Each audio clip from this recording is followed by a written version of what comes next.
सारथी रथ रोको। रुको सारथी।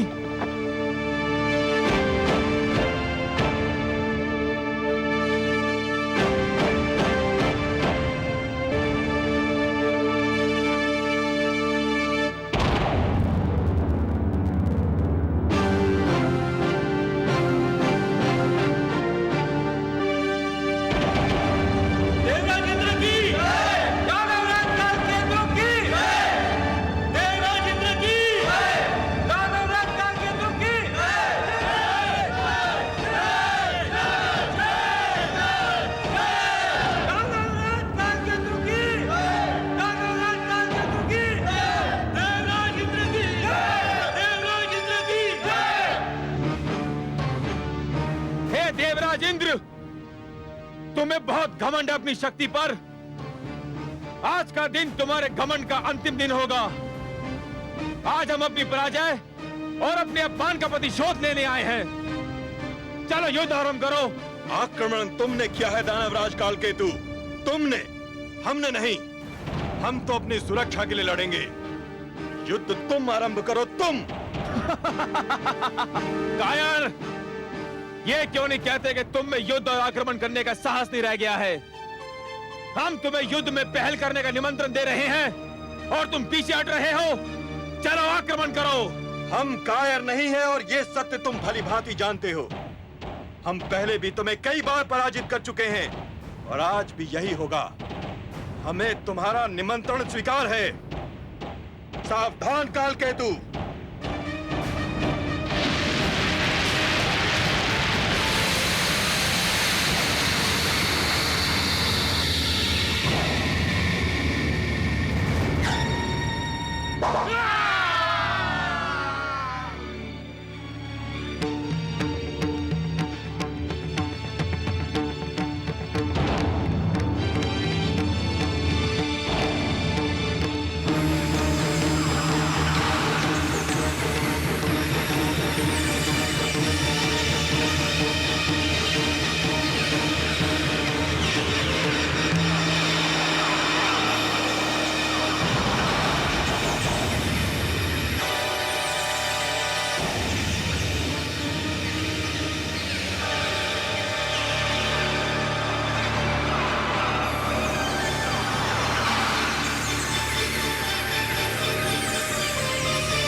अब तक तुमने प्रहार किया है, अब हमारी बारी है। सावधान!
आक्रमण!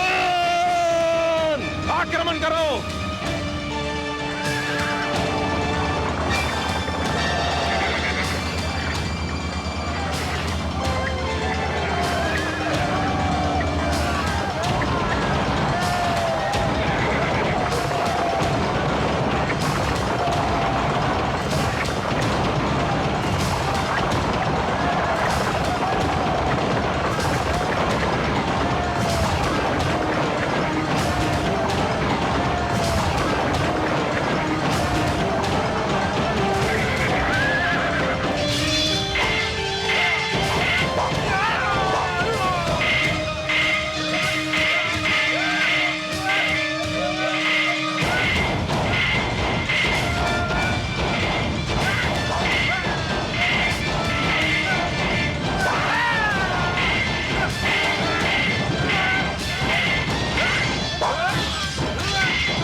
सारथी, चलो चलो सारथी।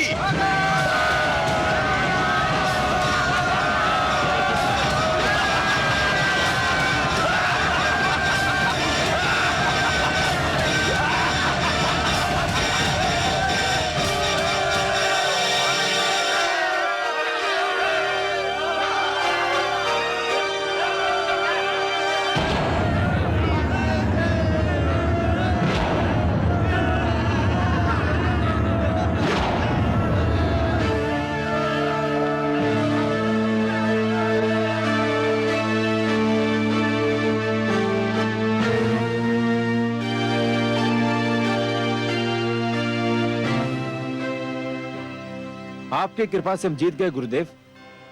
तुमने पहली बार हमें गुरु दक्षिणा दी है कालकेतु। ये भेंट स्वीकार कीजिए गुरुदेव, ये इंद्र का वज्र है।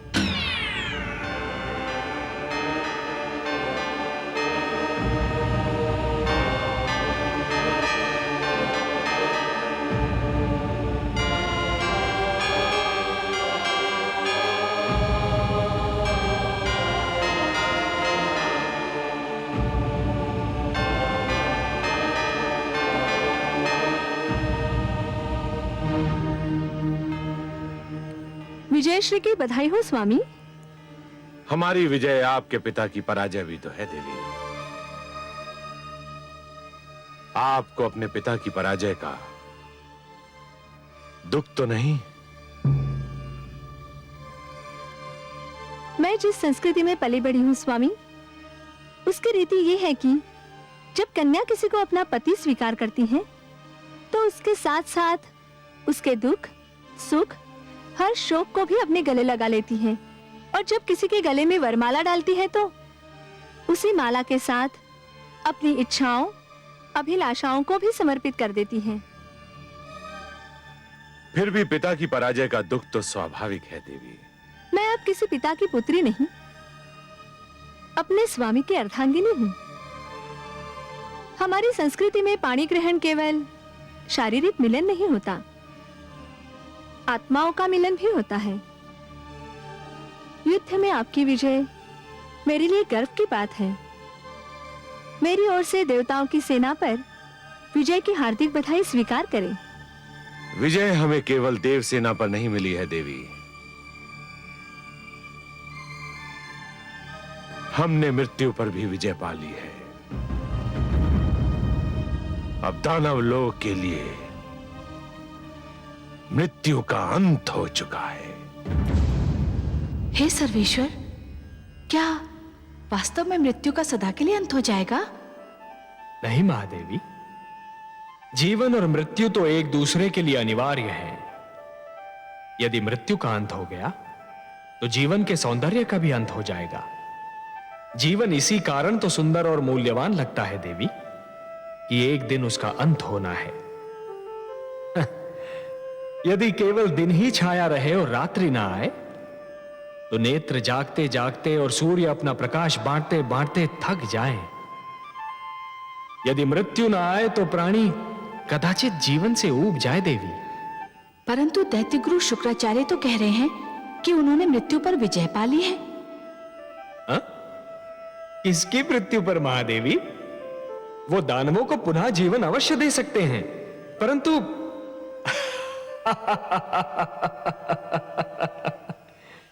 महादेवी आप तो बस देखती जाइए कि जिस अभिमान ने देवेंद्र के सिर में अपना डेरा जमा रखा था, अब वही अभिमान दैत्य गुरु शुक्राचार्य के सिर में अपना घर बना रहा है। परंतु हे कमल नयन, अभी तो देवेंद्र बहुत उदास, बहुत दुखी और बहुत टूटे हुए दिख रहे हैं। हाँ महादेवी, हाँ, भूल का मूल्य तो चुकाना ही पड़ता है।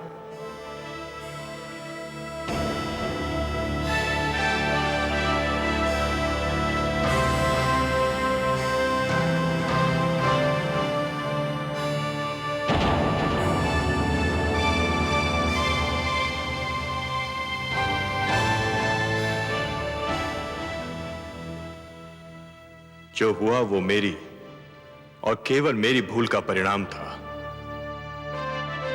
इस भूल में आप अकेले नहीं हैं देवेंद्र।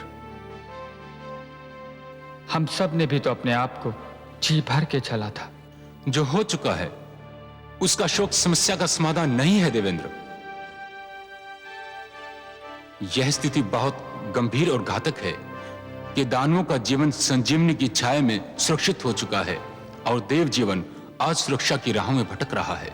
इस स्थिति में मेरी दृष्टि कहीं जाकर ठहरती है तो केवल लक्ष्मी नारायण के चरणों पर। उनके सिवा कोई नहीं जो हमें संकट से उबार सके। देवेंद्र, हमें श्री विष्णु के पास चलना चाहिए।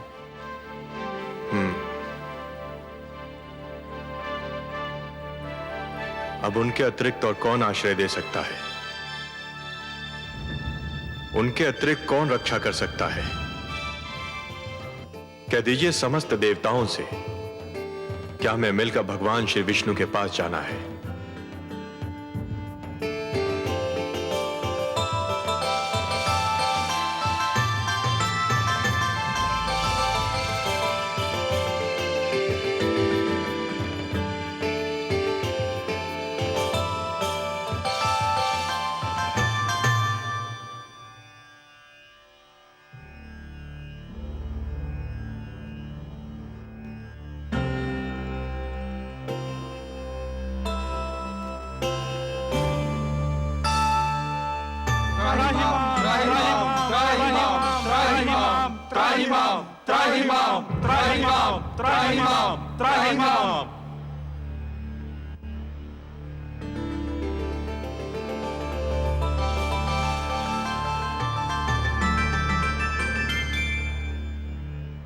हे देवेश्वर, हम पराजित हुए।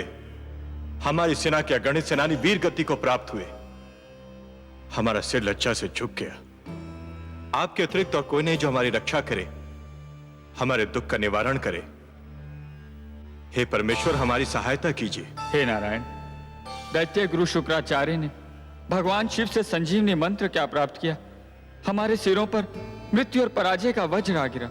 हे लक्ष्मीपति, यदि दानव मरते हैं तो दैत्य गुरु उन्हें फिर से जीवित कर देते हैं, और जब देवता मरते हैं तो उनका सदा के लिए अंत हो जाता है। हे सर्वशक्तिमान, यही दशा रही तो देवता घटते जाएंगे, दानव बढ़ते जाएंगे, और एक दिन देवलोक पर दानवों का आधिपत्य हो जाएगा। देव संस्कृति गिर जाएगी तो मानव संस्कृति भी गिर जाएगी। जब हम संजीवनी मंत्र से सुरक्षित नहीं तो मानव तो और भी दुर्बल है। हमें संजीवनी मंत्र से बचाइए प्रभु, हमारी सहायता कीजिए। संजीवनी मंत्र का केवल एक उत्तर है, अमृत। अमृत? अमृत? अमृत वो है जो पीने वाले को अमर बना देता है। मृत्यु उसे छू नहीं सकती। परंतु हे लक्ष्मी नारायण, अमृत हमें कहां मिलेगा, कैसे मिलेगा? देवेंद्र, अमृत आपको समुद्र से मिलेगा, सागर का मंथन करने से मिलेगा। अमृत? परंतु हे जगदीश्वर, हमें तो अमृत के विषय में कुछ भी ज्ञान नहीं। हे देवराज, जिस प्रकार दूध के भीतर माखन छिपा तो होता है, परंतु वो मिलता तभी है जब दूध को मथा जाता है, उसी प्रकार समुद्र के भीतर अनेक पदार्थ छिपे हैं, अनमोल रत्न छिपे हैं। उन्हें केवल मंथन के द्वारा ही निकाला जा सकता है। अमृत उनमें सबसे अनमोल है। सत्य तो यह है देवगण कि मंथन मथने और खंगालने की उस क्रिया का नाम है जिसके द्वारा स्वयं के भीतरी गुणों और अवगुणों की खोज की जाती है। मानव यह मंथन प्रतिदिन करता है। वो प्रतिदिन स्वयं को मथता है, खंगालता है और स्वयं के भीतरी गुणों और अवगुणों को बाहर निकालता है। आश्चर्य तो यह है कि वो मानव होकर भी इस क्रिया से परिचित है और आप देवता होकर भी इस क्रिया से अपरिचित हैं। पर हे लक्ष्मीपति, हम समुद्र का मंथन करेंगे कैसे? मंथन मथानी और डोरी की सहायता से किया जाता है। मैं आपके लिए मंदर पर्वत को मथानी बनाऊंगा और वासुकी नाग की डोरी दूंगा। परंतु एक तीसरी वस्तु की भी आवश्यकता होती है देवगण, जिसका प्रबंध आपको स्वयं करना होगा। और किस सामग्री की आवश्यकता होती है सर्वेश्वर? डोरी को खींचने और मथानी को डुलाने के लिए 2 दलों की आवश्यकता होगी देवेंद्र, जो डोरी को 2 छोरों से पकड़कर खींचेंगे। उनके बिना तो मंथन संभव ही नहीं है। बिल्कुल वैसे ही जैसे दूध मथने के लिए 2 हाथों की आवश्यकता होती है। तो हम देवता आधे एक छोर पकड़कर आधे दूसरा, यह कार्य तो सरलता पूर्वक कर सकते हैं। मंदर की मथानी को डुलाना है देवेंद्र, वासुकी नाग की डोरी को खींचना है। संजीवनी मंत्र के प्रभाव ने आपकी संख्या को घटा दिया है, और आपकी घटी हुई छोटी सी संख्या इतना महान कार्य नहीं कर सकेगी। हे सर्वेश्वर, हम फिर दूसरा दल किसको बनाएं? दानवों को। दानवों को? हां, दानवों को। यदि दानव आपका साथ दें तो समुद्र मंथन संभव है, और समुद्र मंथन होगा तभी संजीवनी का उत्तर भी प्राप्त होगा। हे परमेश्वर, ये तो एक असंभव अभियान होगा। सर्वप्रथम तो दानव हमारी बात सुनेंगे ही नहीं, और यदि सुन भी लें तो मानेंगे नहीं। हे कृपा निधान, दानवों को तो अमृत की आवश्यकता भी नहीं, जिसके लिए वो हमसे सहयोग करें। उनके गुरु के पास तो संजीवनी मंत्र की शक्ति है, उन्हें तो यूं भी मृत्यु से मुक्ति मिल चुकी है। हे दीनदयाल, यदि दानव मान भी गए तो दैत्य गुरु शुक्राचार्य उन्हें कभी हमसे सहयोग की अनुमति नहीं देंगे। निस्संदेह नहीं देंगे, और यही तो आप सबके विवेक और बुद्धि की परीक्षा होगी देवगण। आपको दैत्य गुरु शुक्राचार्य को भी अपने तर्क से संतुष्ट करना होगा। पर हे देवेश्वर, उनके आगे हम क्या तर्क रखेंगे? देवेंद्र, आप दैत्य गुरु शुक्राचार्य को यह समझाएंगे कि संजीवनी मंत्र मृत्यु का मात्र क्षणिक उपचार है। संजीवनी जीवन की एक ऐसी कुंजी है जो खो भी सकती है, जो टूट भी सकती है, परंतु अमृत मृत्यु का स्थायी उपचार है। अमृत पान करने वाला मृत्यु पर सदा के लिए विजय प्राप्त कर लेता है।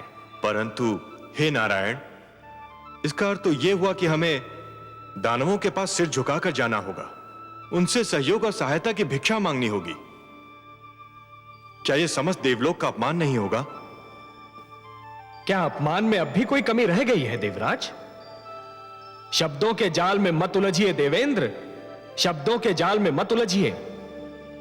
आंधी आए तो आंखें फाड़कर पथ पर आगे बढ़ते रहना कोई बुद्धिमत्ता नहीं है। ऐसे में बुद्धिमत्ता तो वो है कि नेत्र मूंद कर बैठा जाए और आंधी के निकल जाने की प्रतीक्षा की जाए। शस्त्रधारी शत्रु से निहत्थे लड़ना यह कोई वीरता नहीं है देवगण, यह तो आत्महत्या है। ऐसे में वीरता तो यह है कि शत्रु को शांत रखा जाए, यदि आवश्यकता पड़े तो उसकी प्रशंसा भी की जाए, और उससे लड़ने के लिए शक्ति जुटाई जाए। शत्रु से सहयोग और सहायता लेना भी रणनीति का अंश है देवेंद्र। एक प्रश्न अभी रह गया सर्वेश्वर। वो भी पूछ लीजिए। यदि दानवों ने सहयोग देने के लिए यह मांग की कि अमृत उन्हें भी दिया जाए, तब क्या होगा? संजीवनी के साथ अमृत भी उन्हें मिल गया तो उनकी शक्ति दुगनी हो जाएगी। असंभव, असंभव देवेंद्र, असंभव। समुद्र मंथन से अनेक पदार्थ निकलेंगे, अनेक सामग्रियां निकलेंगी, अनमोल रत्न निकलेंगे, उन सब का बंटवारा संभव है, परंतु अमृत पर केवल देवताओं का अधिकार होगा। उसकी एक बूंद पर भी दानवों का अधिकार नहीं होगा। अब यह कैसे होता है, यह देखना मेरा कार्य। यदि दानवों ने अमृत मांगा तो मैं स्वयं बीच में आऊंगा। हे त्रिलोकीनाथ, आप संकट नाशक हैं, तारनहार हैं, हमारे नायक हैं। आपने इस निराशा में आशा का दीप जला दिया। हमें अनुमति दीजिए जगदीश्वर। आपका और माता लक्ष्मी का आशीर्वाद हमारे साथ रहा तो हम अवश्य अपने अभियान में सफल होंगे। हम शीघ्र ही लौटकर दानवों का सहयोग मिलने का समाचार आपको सुनाएंगे। शुभस्य शीघ्रम।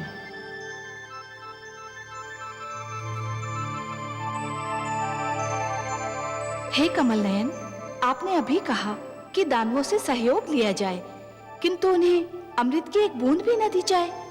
हाँ महादेवी, मैंने यही कहा। परंतु हे सर्वेश्वर, क्या ये छल नहीं कहलाएगा? कार्य की परिभाषा उसका उद्देश्य निर्धारित करता है महादेवी।